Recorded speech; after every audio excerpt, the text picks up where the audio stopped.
ಬೆಳಗಿನ ಶುಭೋದಯಗಳು. ಸ್ಪಂದನ 6ನೇ ತರಗತಿ ಕನ್ನಡ ಎಫ್ಎಲ್ ಕಲಿಕಾ ಕಲರವಕ್ಕೆ ಸ್ವಾಗತ. ಕಲಿಕಾ ಫಲ 1. ವಾಕ್ಯ ಪ್ಯಾರವನ್ನು ಸರಳವಾಗಿ ಅರ್ಥಸಹಿತ ಓದಿ ಅರ್ಥವನ್ನು ಹೇಳುವರು. ಇದಕ್ಕೆ ಸಂಬಂಧಿಸಿದಂತೆ ಚಟುವಟಿಕೆ 1. ನನ್ನ ಇಷ್ಟದ ಪುಸ್ತಕ. ಕನ್ನಡವನ್ನು ತಪ್ಪಿಲ್ಲದೆ ಓದಿ ಬರೆಯುವುದು ಹೇಗೆ?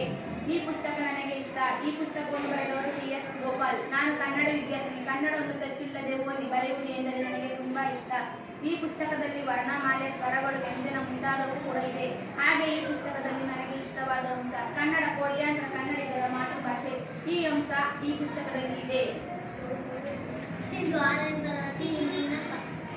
ಕತೆ ಹೇಳುವುದು. ಕುದುರೆ ಮತ್ತು ಒಂದೇ ಒಳ್ಳೆಯ ಗೆಳೆಯರಾಗಿದ್ದವು. ಒಂದು ಕಡೆ ವಾಸಿಸುತ್ತಿದ್ದವು. ಜೊತೆಯಾಗಿ ತಿನ್ನುತ್ತಿದ್ದವು.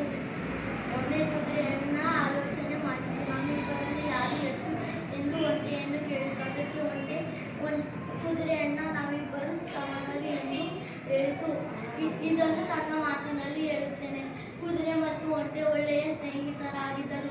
ಅವರಿಬ್ಬರು ಒಂದು ದಿನ ಆಹಾರ ಹುಡುಕಿ ಹೋಗಿದ್ದರು. ಆಗ ಕುದುರೆಯನ್ನ ನಮ್ಮಿಬ್ಬರಲ್ಲಿ ಯಾರು ಸಮಾನರು ಎಂದು ಹೇಳಿದಾಗ ಒಂಟೆಯನ್ನ ನಾವಿಬ್ಬರು ಸಮಾನರು ಎಂದು ಹೇಳಿತು.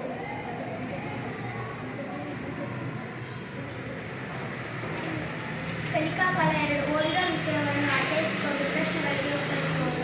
ಯಾರು, ಏನು, ಎಲ್ಲಿಗೆ, ಏಕೆ. ಚಟುವಟಿಕೆ 2. ನಿಮ್ಮ ಕತೆ ನನ್ನ ಉತ್ತರ. ಒಂದಾನೊಂದು ಕಾಡಿನಲ್ಲಿ ಒಂದು ಕೋತಿ ಇತ್ತು. ಅದಕ್ಕೆ ಉದ್ದನೆಯ ಬಾಲ. ಅಲ್ಲಿ ಎಲ್ಲರಿಗಿಂತಲೂ ತನ್ನ ಬಾಲವೇ ಉದ್ದವೆಂದು ಜಂಬ ಕೊಚ್ಚಿಕೊಳ್ಳುತ್ತಿತ್ತು. ಒಂದು ದಿನ ಕೋತಿ ಗಾಢ ನಿದ್ದೆಯಲ್ಲಿದ್ದಾಗ ಒಂದು ಇಲಿ ಅದರ ಬಾಲವನ್ನು ಕತ್ತರಿಸಿ ಬಿಟ್ಟಿತು. ಕೋತಿ ನಿದ್ದೆಯಿಂದ ಎದ್ದ ಕೂಡಲೇ ತನ್ನ ದುಂಡಾದ ಬಾಲವನ್ನು ನೋಡಿ ಕಿರುಚಲಾರಂಭಿಸಿತು. ಕೂಡಲೇ ಕಾಡಿನ ರಾಜ ಸಿಂಹದ ಬಳಿಗೆ ಹೋಗಿ ದೂರು ಕೊಟ್ಟಿತು. ಉದ್ದನೆಯ ಬಾಲ ಇದ್ದದ್ದು ಯಾರಿಗೆ? ಉದ್ದನೆಯ ಬಾಲ ಇದ್ದದ್ದು ಕೋತಿಗೆ. ಕೋತಿಯ ಬಾಲವನ್ನು ಕತ್ತರಿಸಿದವರು ಯಾರು? ಕೋತಿಯ ಬಾಲ ಕತ್ತರಿಸಿದವರು ಇಲ್ಲಿ. ಲೇಖ 3ನೇ ಚಟುವಟಿಕೆ. ಚಿತ್ರ ಸನ್ನಿವೇಶ ನೋಡಿ ಅದಕ್ಕೆ ಪೂರಕವಾದ ಪ್ರಶ್ನೆಗಳನ್ನು ಕೇಳುವುದು. ಈ ಚಿತ್ರದಲ್ಲಿ ಏನು ಆಗಿದೆ? ಲೇಖ. ಈ ಚಿತ್ರದಲ್ಲಿ ಒಬ್ಬ ವ್ಯಕ್ತಿಗೆ ಅಪಘಾತವಾಗಿದೆ. ಗಾಯಗೊಂಡ ವ್ಯಕ್ತಿಗೆ ನಾವು ಹೇಗೆ ಸಹಾಯ ಮಾಡಬಹುದು? ಮೊದಲು ಅಲ್ಲಿಗೆ ಹೋಗಿ ವ್ಯಕ್ತಿಗೆ ಏನಾಗಿದೆ ಎಂದು ಆಂಬ್ಯುಲೆನ್ಸ್ಗೆ ಫೋನ್ ಮಾಡಬೇಕು. ಸುತ್ತಲಿನ ಜನ ಏನು ಮಾಡುತ್ತಿದ್ದಾರೆ? ಇದು ಸರಿಯೇ? ಏಕೆ? ಸುತ್ತಲಿನ ಜನರು ಫೋನ್ಗಳಲ್ಲಿ ವಿಡಿಯೋ ಮಾಡುತ್ತಿದ್ದಾರೆ. ಇದು ತಪ್ಪು. ಇಂತಹ ಸಂದರ್ಭದಲ್ಲಿ ನೀವು ಮೊದಲು ಏನು ಮಾಡುತ್ತೀರಾ?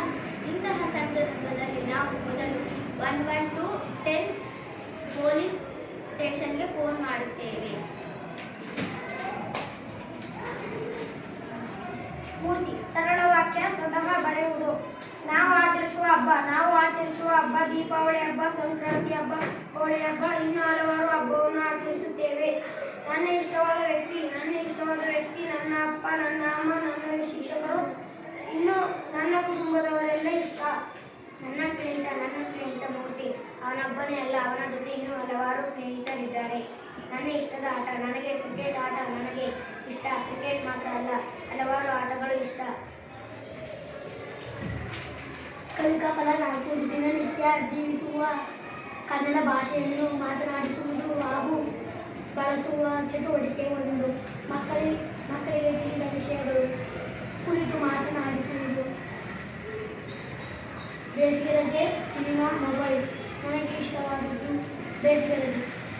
ಬೇಸಿಗೆ ರಜೆಯಲ್ಲಿ ನಾನು ಸ್ನೇಹಿತರ ಜೊತೆ ಆಟವಾಡುತ್ತೇನೆ. ಅಜ್ಜಿಯ ಮನೆಗೆ ಹೋಗುತ್ತೇನೆ. ನಾನು ತಂದೆ ತಾಯಿ ಜೊತೆಗೆ ದೇವಸ್ಥಾನಕ್ಕೆ ಹೋಗುತ್ತೇನೆ. ನನಗೆ ಮಾತನಾಡಲು ಸಿಕ್ಕಿರುವ ವಿಷಯಗಳು: ಮೊಬೈಲ್, ಟಿವಿ, ಇಷ್ಟದ ಊಟ, ಆಟ, ಜಾತ್ರೆ. ಇದರಲ್ಲಿ ನನಗೆ ಇಷ್ಟವಾದ ವಿಷಯ ಜಾತ್ರೆ. ಜಾತ್ರೆಯಲ್ಲಿ ತುಂಬ ಜನರು ಬಂದಿರುತ್ತಾರೆ. ತುಂಬ ಅಂಗಡಿಗಳು ಇರುತ್ತವೆ. ತೇರು ಮತ್ತು ಸದ್ದಿಗೆಗಳನ್ನು ಮೆರವಣಿಗೆ ಮಾಡುತ್ತಾರೆ. ನಮ್ಮ ಊರಿನಲ್ಲಿಯೂ ಜಾತ್ರೆ ನಡೆಯುತ್ತದೆ. ನಾನು ಕೂಡ ಜಾತ್ರೆಯನ್ನು ನೋಡಿದ್ದೇನೆ.